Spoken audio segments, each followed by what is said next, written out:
అందరికీ నమస్తే. మరో లఘుచర్ల లాంటి ఘటనే ప్రస్తుతం నిర్మల్ కాన్స్టిట్యున్సీలో నిర్మల్ జిల్లాలో జరిగింది. దిలావర్పూర్ నిన్న నుంచి రగులుతుంది దిలావర్పూర్. ఎందుకంటే దిలావర్పూర్ తర్వాత గుండంపల్లి ఈ రెండు విలేజ్ల మధ్య ఒక ఇథనాల్ ఫ్యాక్టరీని ఏర్పాటు చేసేందుకు ప్రభుత్వం కసరత్తు చేస్తున్నది. దాదాపు 8 నెలలుగా అక్కడ రైతులంతా కూడా వ్యతిరేకిస్తున్నారు.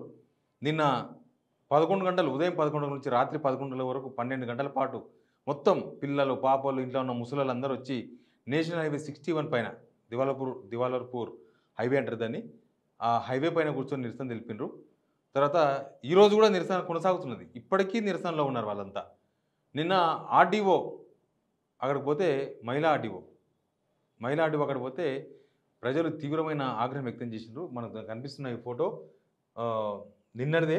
నిర్మల్ బైన్సా జాతీయ రహదారిపై భోజనాలు చేసి నిరసన తెలుపుతున్న మహిళలు రోడ్డు మీద వంట వార్పు. మన తెలంగాణ ఉద్యమంలో ఇట్లాంటి వంట వార్పులు చేసినాం. మళ్ళీ మా ఊర్లో ఇథనాల్ ఫ్యాక్టరీ పెట్టొద్దు, ఇథనాల్ ఫ్యాక్టరీ వద్దు అని వాళ్ళంతా ధర్నా చేస్తున్నారు. ఆర్డీఓ రత్న కళ్యాణి వాహనాన్ని కింద పడేసి ధ్వంసం చేసిన రైతులు ధ్వంసం చేసినారు. రైతులు ధ్వంసం చేసినట్టే వాళ్ళ ఆవేదన, వాళ్ళ కోపం, లేకపోతే ప్రభుత్వం వివరిస్తున్న తీరు.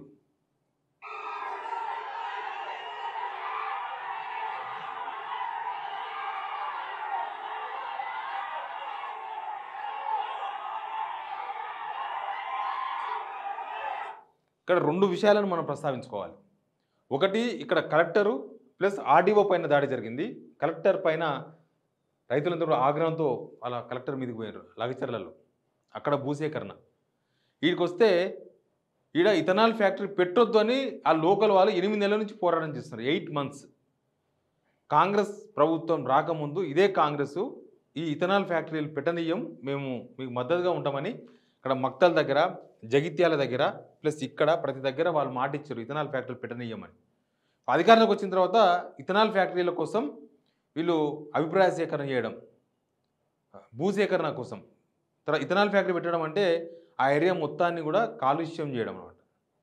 వాళ్ళను మభ్యపెట్టేందుకు, ప్రజలను మభ్యపెట్టేందుకు కొన్ని విషయాలను కూడా అబద్ధాలను ప్రచారం చేస్తున్నారనే చర్చ కూడా ఉంది మార్కెట్లో. ఏంటంటే మీ దగ్గర నుంచి యాక్చువల్గా అసలు ఏంటి ఇథనాల్ ఏంది, ఇథనాల్ వల్ల లాభం ఏంది, నష్టం ఏంది, ఇథనాల్ ఎందుకు తయారు చేయాలి అనే దానిపైన ఇంపార్టెంట్. పెట్రోల్ డీజిల్ రేట్లు అమాంతంగా పెరిగిపోయినాయి. మనం వేరే దేశాల నుంచి అవి దిగుమతి చేసుకుంటున్నాం కాబట్టి ఆ రేటు హైప్ అయిపోయింది. ఇప్పుడు ఇథనాల్ను కనుక మనం తయారు చేసుకోగలిగితే మనం ఈ రేట్లను కంట్రోల్ చేయొచ్చు, మన దగ్గరనే ఉత్పాదన పెంచుకునే అవకాశం ఉంటుంది అని ఈ ఇథనాల్ ఫ్యాక్టరీలను సెంట్రల్ గవర్నమెంట్ తీసుకొచ్చింది. వాటిని రాష్ట్ర ప్రభుత్వాలు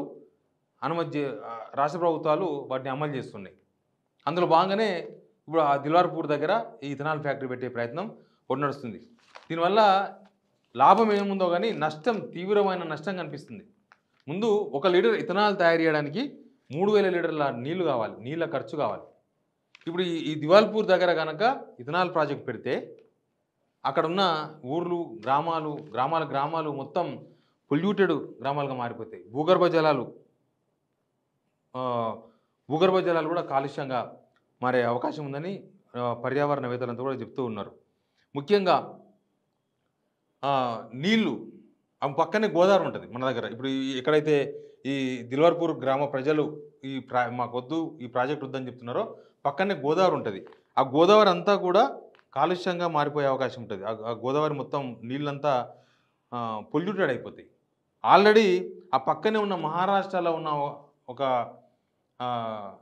ఈ మందు కంపెనీ, మందు అంటే మన ఎక్సైజ్, ఆ కంపెనీతోనే అక్కడ చాలా వరకు తీవ్రమైన కాలుష్యం గోదావరిలోకి వస్తుంది.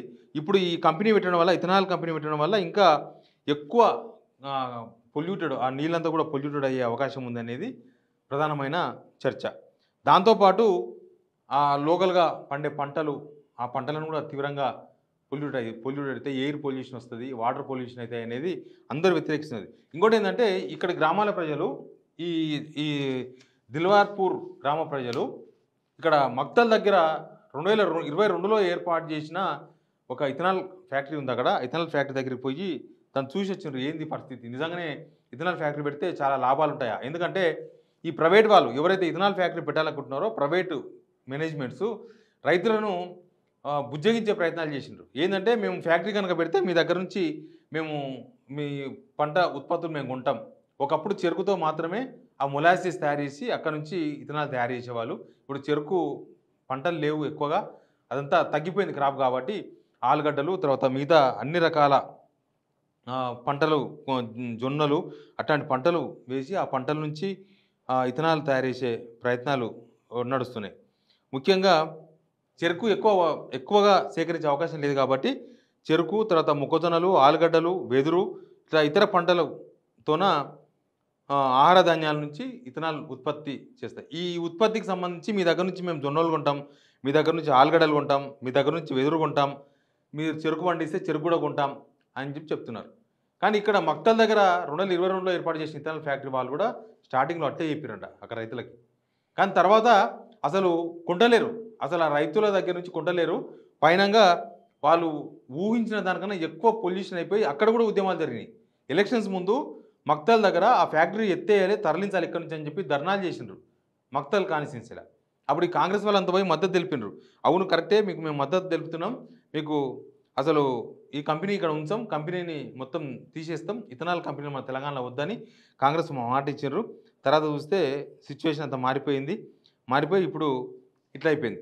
ఇథనాల్ కంపెనీలకు ప్రోత్సాహం పేరుతోన గవర్నమెంట్ రైస్ సప్లై చేసిండ్రు. ఏది మనకు 29 రూపీస్కు స్టేట్ గవర్నమెంట్స్కు ఇచ్చే ఈ సబ్సిడీ బియ్యం ఉన్నాయి కదా, ఆ బియ్యాన్ని 20 రూపీస్కే ఈ కంపెనీలకు ఇథనాల్ కంపెనీలకు సప్లై చేసింది గవర్నమెంట్ ఎలక్షన్స్ కన్నా ముందు. తర్వాత ఆ సరఫరా ఆగిపోయింది. మొత్తం సరఫరా ఆగిపోయిన తర్వాత దేశంలో ఆహార కొరత ఏర్పడుతుంది, మొత్తం ఈ బియ్యం అంతా కూడా ఇథనాల్ ఫ్యాక్టరీలకే పోతున్నాయని సరఫరా ఆపేసినప్పుడు కూడా ఈ మక్తల్ దగ్గర ఉండే కంపెనీ కనీసం రైతుల దగ్గర నుంచి ఆహార ధాన్యాలు కొనలేదు, వాళ్ళు చెప్పిన మాట మీద నిలబడలేదు. సబ్సిడీ బియ్యం అందకపోయినప్పుడు కూడా రైతుల దగ్గర నుంచి కొనే ప్రయత్నం చేయలేదు. దాంతోన మొత్తం రైతులు తీవ్రంగా నష్టపోయినారు. దీనివల్ల ముఖ్యమైన నష్టాలు ఉన్నాయి. ఇది ఎక్కడుందంటే నారాయణపేట జిల్లా మరికల్ మండలం చిత్తనూరు గ్రామం. నేను చెప్పిన ఇది చిత్తనూరు గ్రామ సమీపంలో ఇథనాల్ ఫ్యాక్టరీ. ఆ ఫ్యాక్టరీ దగ్గర పోయి చూసి వస్తే ఇక్కడ రైతులంతా కూడా తీవ్ర ఆందోళన వ్యక్తం చేసినారు. వీళ్ళు చెప్తున్నది వేరు, ఇక్కడ ప్రైవేట్ వాళ్ళు వీళ్ళు చెప్తున్నది వేరు, అక్కడ జరుగుతున్నది వేరు. ఆల్రెడీ ఉన్న కంపెనీ జరుగుతున్నది. దీనివల్ల గాలిలో కార్బన్ శాతం పెరుగుతుందంట. తర్వాత వ్యర్థాలు శుద్ధి చేయడం లేదు అక్కడ సిచ్యువేషన్. కాలుష్యం దుర్వాసనతోన గ్రామాల పరిధిలో వ్యవసాయం పనిచేయడానికి కూడా కూలీలు వస్తలేరంట, దుర్వాసన వస్తుందంట. కంపెనీలో విడుదలయ్యే కార్బన్ డైఆక్సైడ్ మొత్తం సోడా కంపెనీలకు సరఫరా చేస్తామన్న యాజమాన్యం హామీ కూడా నిలబెట్టుకోలేదు. తర్వాత ఎప్పటికప్పుడు కంపెనీ రిజిస్టర్లో నమోదు చేయాలి వ్యర్థాలు ఏం చేస్తున్నారని. కానీ పరిశీలనకు బయట వ్యక్తులను లోపలికి ఎవరు పంపరు. ఇథనాల్ ఫ్యాక్టరీలో మొత్తం లోపలికి ఎవరికి అలో ఉండదు, లోపల వాళ్ళు ఏం చేస్తున్నారో తెలియదు. పొల్యూషన్ కంట్రోల్ బోర్డుకు కూడా వాళ్ళు రిపోర్ట్ ఇవ్వాలి ఎప్పటికప్పుడు ఏం చేస్తున్నారని. ఆ రిపోర్ట్ కూడా ఎప్పుడు రావు. రాష్ట్ర పొల్యూషన్ కంట్రోల్ బోర్డు 2 సార్లు కంపెనీ సందర్శించినా అక్కడ ఏం తేలలేదు. ఈ చిత్తనూరు, నేను చెప్పేది చిత్తనూరు అనమాట, మక్తల్ దగ్గర. ఈ చిత్తనూరు వచ్చిన ఈ జనం ఇప్పుడు ఎవరైతే ధర్నాలు చేస్తున్నారో దిల్వార్పూర్ వాళ్ళు అక్కడ చూసేసిన తర్వాత మరింత ఆందోళన వ్యక్తం చేసినారు. అందుకే ఆర్డీఓ మీద తీవ్రమైన నిరసన తెలుపుతున్నారు. కలెక్టర్ వచ్చి మాకు సమాధానం చెప్పాలి, కలెక్టర్ వచ్చి మాకు సమాధానం చెప్తేనే మేము వింటాం, అసలు ఇక్కడ మాకు ఇథనాల్ ఫ్యాక్టరీ వద్దు అని. ప్రభుత్వం ఇప్పటిదాకా స్పందించలేదు. నిర్మల్ ఎమ్మెల్యే మహేశ్వరుడు ఒక ప్రెస్ నోట్ ఇచ్చిండు. ఆయన ఇచ్చిన ప్రెస్ నోట్ ఏంటంటే, నేను రాష్ట్ర ప్రభుత్వంతో చర్చలు జరిపిన, రాష్ట్ర ప్రభుత్వం చాలా మొండిగా ముందుకు పోతున్నది, అసలు రాష్ట్ర ప్రభుత్వం వినే పరిస్థితిలో లేదు, ఎందుకు అంత మొండిగా అవుతుందో మాకు తెలియదు, నేను అవైలబుల్ లేను, వచ్చిన తర్వాత మాట్లాడతాను. కానీ అక్కడ మాత్రం ఈ యుద్ధం నడుస్తూనే ఉంది. దిల్వార్పూర్ హైవే మొత్తం బంధించేసిండ్రు. అసలు ప్రభుత్వం ఇప్పటిదాకా స్పందించకపోవడం అనేది ఒక విడ్డూరంగా కనిపిస్తుంది. ఇథనాల్ ఫ్యాక్టరీస్ వల్ల రైతులకు మేలు జరగకపోగా తీవ్రమైన నష్టం జరుగుతుంది. ఆ చుట్టుపక్కల గ్రామాల ప్రజలు మొత్తం కూడా దుర్గంధం వస్తుంది, వాసన వస్తుంది. దానివల్ల ఎయిర్ పొల్యూషన్, వాటర్ పొల్యూషన్ వస్తున్నది ఆ కంపెనీ మీద ప్రధానమైన ఆరోపణలు. ప్రభుత్వం అవి నివృత్తి చేస్తే ఏ సమస్య లేదు. కానీ ప్రైవేటు వాళ్ళకు అప్పగిస్తే ప్రైవేటు వాళ్ళు పోయి రైతులతో మాట్లాడుకోవాలంటే అది అయ్యే పని కాదు.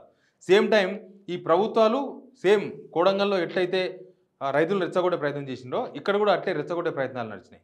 ఒక ఆర్డీఓను పంపి బుజ్జగించే ప్రయత్నం చేసిండ్రు. నిజానికి రైతులు ఇవాళ కొత్తగా వాళ్ళేం ధర్నా చేస్తారు, 8 మంత్స్ నుంచి చేస్తున్నారు. ఆగస్టు 14న జిల్లా కలెక్టర్కు వినతి పత్రం ఇచ్చిండ్రు. తర్వాత ఆగస్టు 17న హైదరాబాద్ ప్రజాభవన్కి వచ్చి వాళ్ళు అప్లికేషన్ పెట్టుకున్నారు. తర్వాత 28వ తేదీన మళ్ళీ కలెక్టర్ ఆఫీస్ ముందు ధర్నా చేసిండ్రు. ఆగస్టు 28న అన్నీ కంటిన్యూస్గా వాళ్ళు ధర్నాలు చేసుకుని నిరసన తెలుపుతున్నారు. కానీ ప్రభుత్వం మాత్రం ఇప్పటిదాకా స్పందించలే. పైనంగా ప్రైవేట్ వ్యక్తులను పంపించి వాళ్ళ దగ్గర మాట్లాడించే ప్రయత్నాలు చేస్తున్నారు. రైతులైతే మాకు వద్దే వద్దు ఇథనాల్ ఫ్యాక్టరీ అని ధర్నాలు చేస్తున్నారు. ఇది ఎక్కడ దాకా పోతది?